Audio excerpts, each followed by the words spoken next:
কিন্তু ফিলিস্তিনিদের এই সংকট সময়ে ঠিক কোন অবস্থানে আছে বিশ্ব ফুটবলের দুই শক্তি ব্রাজিল ও আর্জেন্টিনা? গাজায় হত্যাযজ্ঞ শুরু হওয়ার পর থেকেই ফিলিস্তিনের প্রতি সহানুভূতি দেখিয়ে আসছে ব্রাজিল সরকার।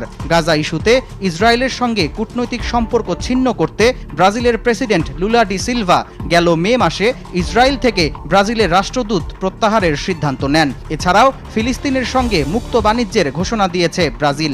দক্ষিণ আমেরিকার দেশগুলোর বাণিজ্য বিষয়ক ফোরাম মার্কোসুর ট্রেড ব্লকের সম্মেলন চলাকালে ফিলিস্তিন সরকারের এক প্রতিনিধির সঙ্গে এ চুক্তি স্বাক্ষর করেন ব্রাজিল প্রেসিডেন্ট। এদিকে 2010 সালেই ফিলিস্তিনকে স্বাধীনতার স্বীকৃতি দিয়েছে ব্রাজিল। তবে ফিলিস্তিনের প্রতি বরাবরই বিরূপ আচরণ দেখিয়েছে আর্জেন্টিনার সরকার। গেল শনিবার ফিলিস্তিনের সশস্ত্র গোষ্ঠী হামাসকে সন্ত্রাসী সংগঠন হিসেবে আখ্যা দিয়েছে আর্জেন্টিনা। এছাড়াও চলতি বছর ফেব্রুয়ারিতে